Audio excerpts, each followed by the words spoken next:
In history, many figures' lives intertwine with myths, but few can compare to Chevalier d'Eon, a person whose name became synonymous with intrigue, espionage, and ultimately one of the 18th century's most sensational gender enigmas. For a long time, his story was presented as a romantic tale of a female spy who expertly concealed her true sex. But beneath the veil of this legend lay a far more complex and, frankly, more shocking truth. Born Charles-Geneviève Louis-Auguste, André Timothée d'Eon de Beaumont, he was not merely an adventurer from novels, but a highly educated lawyer, royal censor, and accomplished diplomat. He built a brilliant career in the service of King Louis XV, becoming one of the key agents of his secret diplomacy, known as the Secret du Roi. It was within this network that he embarked on clandestine missions to Russia, where, according to one account, he even infiltrated the highest circles disguised as a female companion to the French envoy. Later, in England, his diplomatic talents were as sharp as his espionage skills, allowing him to become embassy secretary and conduct crucial negotiations of immense importance to both powers. During the fateful 7 Years' War, he became a valiant dragoon captain, commanding troops on battlefields and demonstrating undeniable personal courage, for which he was even awarded the Order of St. Louis. But what happened next forever altered his fate and historical perception, a public polemic about his true sex, unprecedented for that era, which transformed his life into an international scandal, the subject of gambling bets in London clubs and endless gossip in European salons. The popular version, the one that portrays d'Eon as a woman who skillfully masqueraded as a man throughout her life, is merely a convenient but profoundly incorrect interpretation. It completely disregards his real, undeniable achievements as a spy, soldier, and diplomat. The true story of Chevalier d'Eon is not about a woman deceiving the world. It is about a man, brilliant in all his endeavors, who found himself at the epicenter of an unprecedented media frenzy that completely overshadowed his true contributions to history, transforming his identity into a sensational enigma. But before we unravel this sensational enigma that captivated all of Europe, we must turn to the very beginning, to the origins that shaped the man whose name has stirred minds for 3 centuries. Charles-Geneviève Louis-Auguste, André. Timothée d'Eon de Beaumont was born on October 5, 1728, in the small Burgundian town of Tonnerre, into a family of impoverished but proud nobility. His father, Louis d'Eon, was a lawyer, and his mother, Françoise de Charenton, came from a prominent lineage. The family had hoped for a girl to inherit a rich dowry, and according to some historical accounts, this expectation, followed by the disappointment of a boy's birth, led to young Charles often being dressed in girls' clothing during his childhood.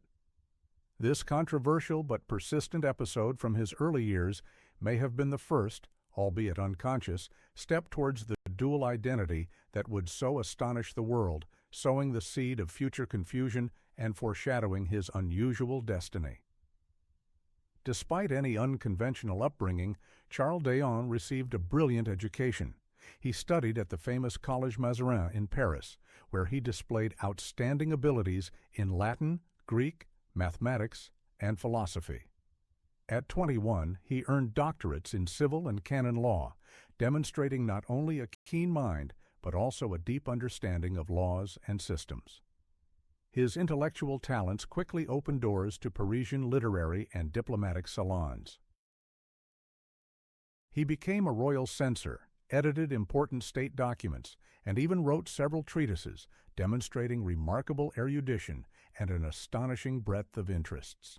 It was in this environment, full of intrigue, political maneuvering, and hidden currents, where adaptability and the ability to conceal true intentions were valued above all, that he was noticed by agents of the Secret du Roi, Louis XV's personal espionage network, which operated outside official diplomacy. The offer to work for the Secret du Roi was not merely a career advancement for d'Eon, but a turning point that forever linked his fate to the world of covert operations and masquerade.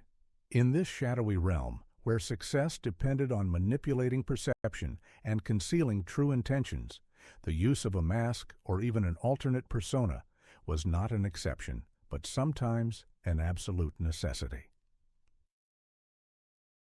It was in the context of these unprecedented demands of secret diplomacy, where it was necessary to penetrate places inaccessible to a conventional male diplomat, that the idea of D'Eon adopting a female guise for particularly delicate missions first arose. This was not merely a tactical decision, but a risky experiment that is believed to have granted him access to otherwise unavailable sources of information and played a key role in forming clandestine alliances. But it was here, in these initial steps on the fine line between man and woman, between a real identity and an expertly crafted role, that the point of no return occurred. The use of female attire, born out of the pragmatic necessity of espionage, gradually transformed into something more, an integral part of his public image, a kind of psychological anchor from which D'Eon was never destined to escape. This initial, perhaps forced metamorphosis became the prologue to decades of confusion, countless speculations, and ultimately his complete redefinition in the eyes of the world, forever changing not only his personal fate, but also how generations would remember him, cementing his status as one of the most intriguing figures of the 18th century. The 18th century, on the threshold of which Chevalier D'Eon found himself, was a turbulent cauldron of contradictions, where refined culture coexisted with brutality, and the Enlightenment's reason clashed with entrenched traditions. It was a time of absolute monarchies whose power seemed unshakable, yet beneath the surface of this ostensible stability, forces were already seething, ready to tear apart the old order. France, under Louis XV in particular, lived in an atmosphere of constant intrigue and secret conspiracies. The royal court was not just a center of power, but also an arena of endless backdoor games, where court factions vied for influence and personal ambitions intertwined with state interests. In such an environment, the Secret du Roi, a network of secret agents operating outside official diplomacy, thrived, becoming an integral part of foreign policy. It allowed the monarch to play a double game, forge secret alliances, and prepare military campaigns about which even his own ministers might be unaware. This created a paranoid atmosphere of distrust and suspicion, where no one was as they seemed, and the ability to conceal one's true intentions was valued above all else. The economic situation only exacerbated this instability. Years of warfare, including the fateful 7 Years' War, had drained the treasury, leaving France deeply in debt. The opulence of Versailles and the extravagance of the aristocracy sharply contrasted with the growing poverty and discontent among the common people. This tension, though not yet erupting into open rebellion, created fertile ground for any kind of sensation capable of diverting attention, or, conversely, adding fuel to the fire of public debate.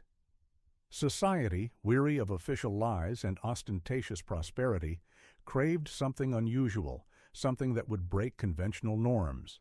It was precisely in this unique social atmosphere, where salons were centers of intellectual debate and simultaneously rumor mills and printed materials, from serious treatises to biting pamphlets, shaped public opinion, that Chevalier D'Eon's story found its ideal resonance.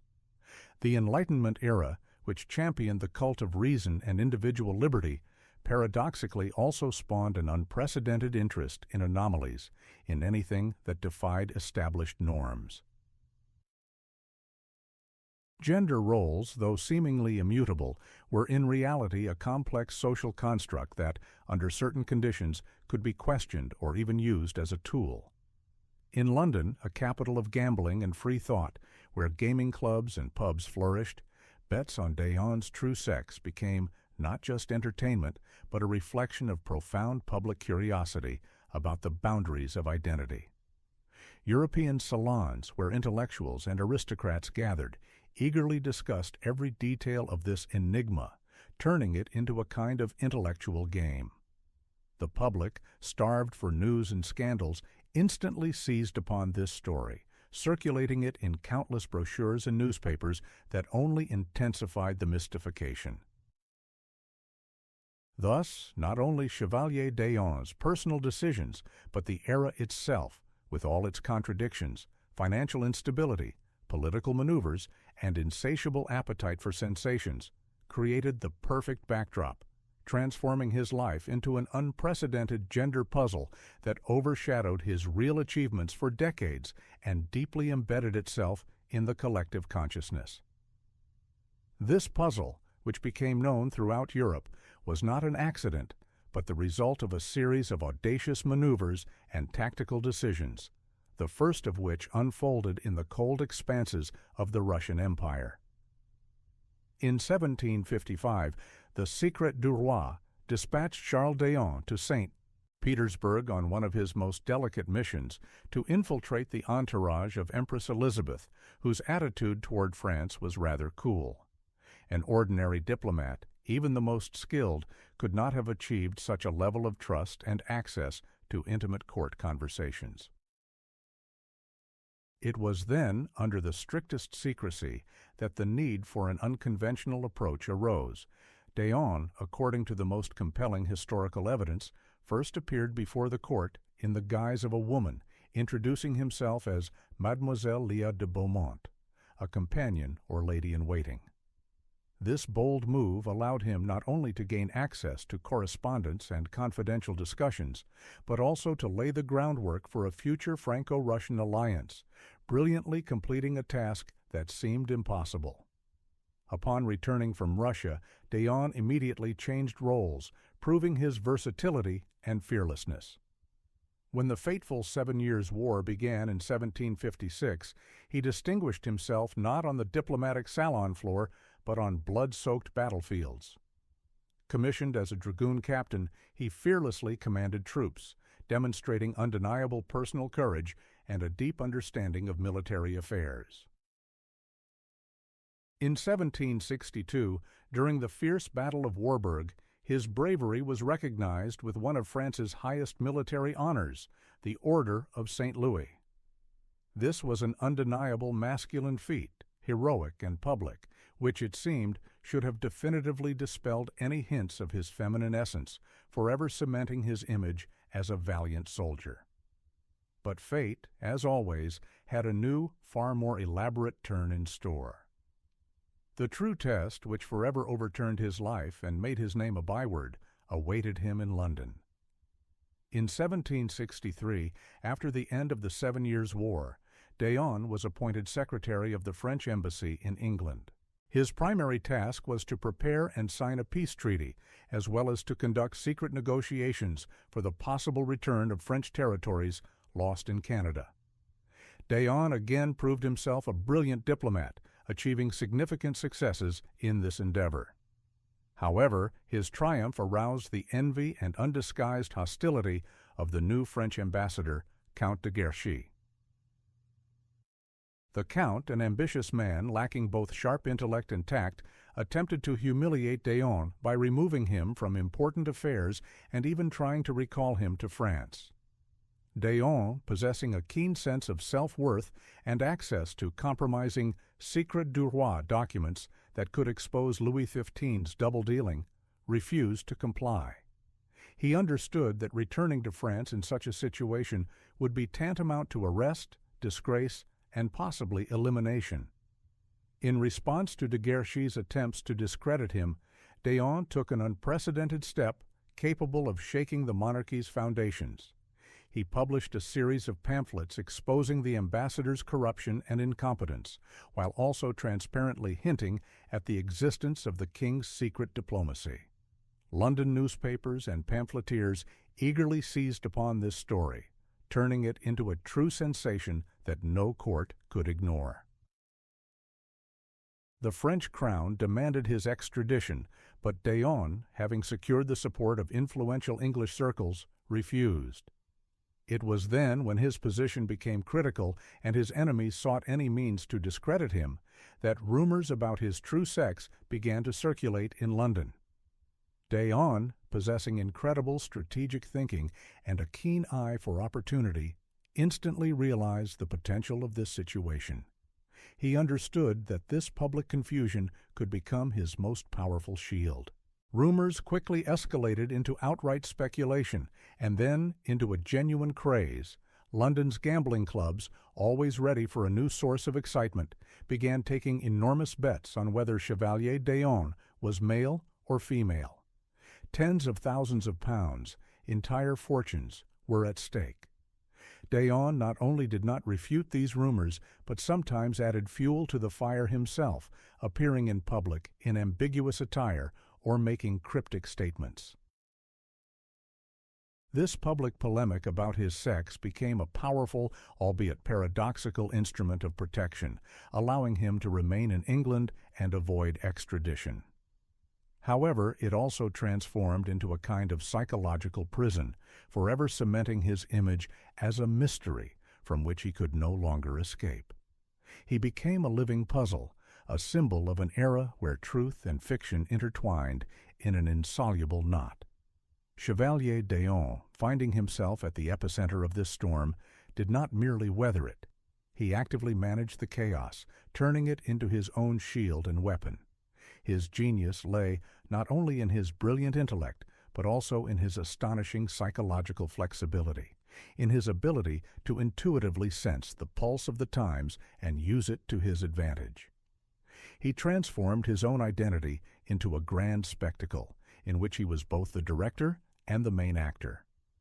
First, d'Eon masterfully played on human greed and curiosity, especially in London's gambling markets.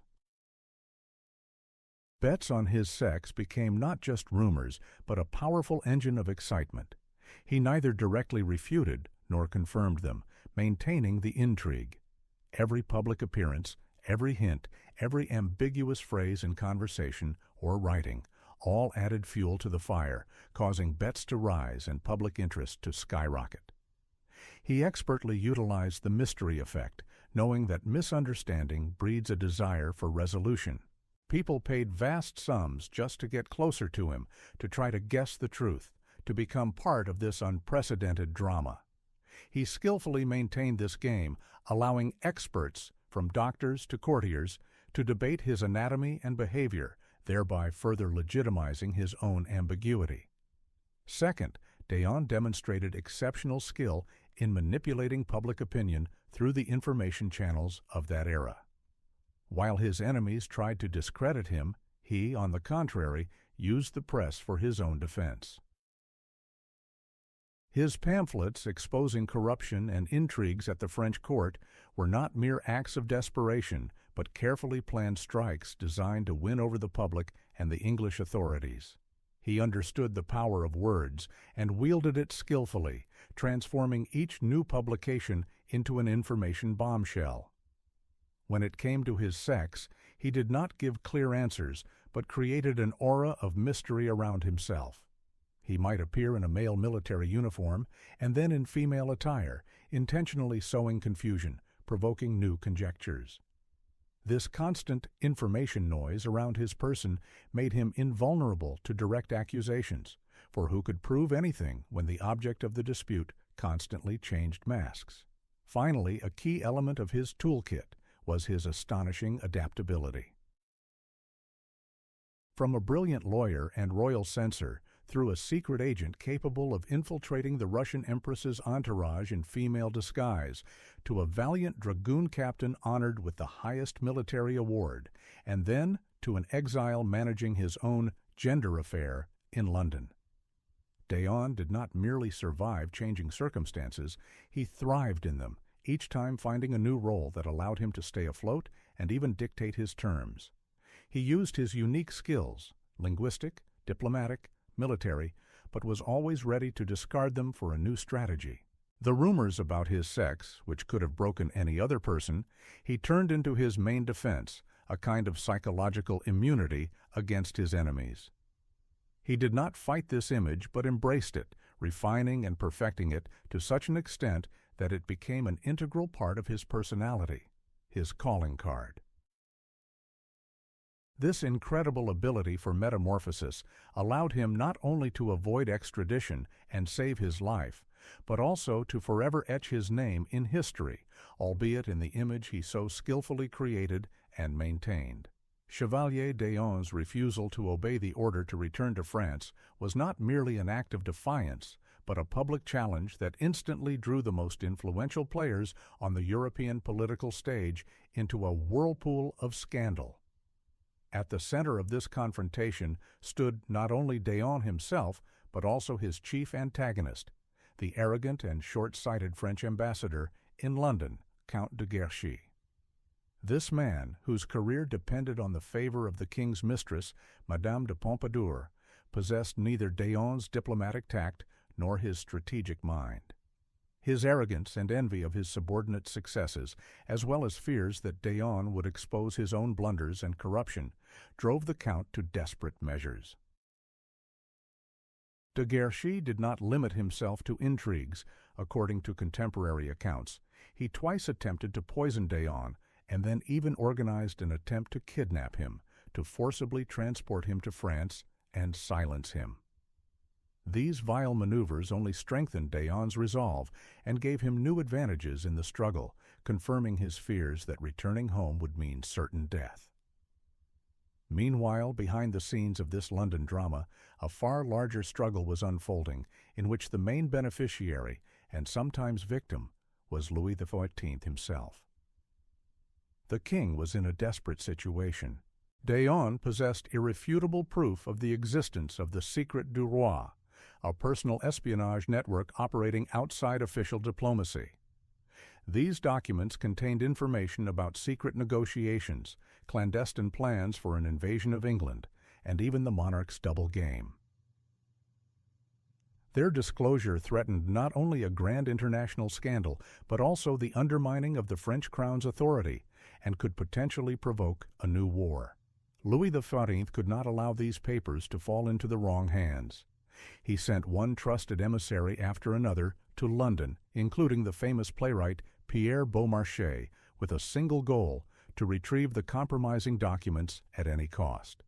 The king offered d'Eon vast sums of money, a pension, a pardon, and even a promise to return to France without persecution, simply to hand over the papers.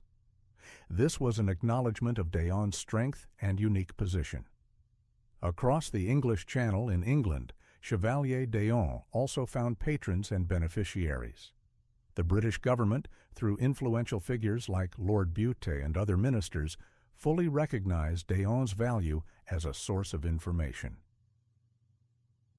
His knowledge of French secrets, especially in the context of the recent 7 Years' War and ongoing negotiations, made him an invaluable asset. Granting him asylum and protecting him from the demands of the French crown was not merely an act of nobility, but a cold political calculation. d'Eon, in turn, skillfully exploited this situation, providing the British with carefully measured information that maintained their interest and guaranteed his safety. London's gambling clubs and the general public also acted as d'Eon's unwitting patrons. Their insatiable appetite for scandals and the bets placed on his sex created an aura of mystery around him that paradoxically served as his most powerful shield. The more people debated his identity, the harder it was for the French side to demand his extradition on charges of treason. d'Eon, caught in this complex web of interests, masterfully managed each of its strands. He played on Louis XV's fear of exposure, on de Guerchy's ambitions and incompetence, on the British government's desire for valuable intelligence, and on the insatiable curiosity of London society. He understood that his power lay not in military might or diplomatic status, but in the information he possessed and his ability to transform his own ambiguity into an impregnable fortress. This multi-layered game, in which each player pursued their own goals, only drew d'Eon deeper into the image of a living enigma from which he could no longer escape, but which, ironically, guaranteed his survival and a place in history.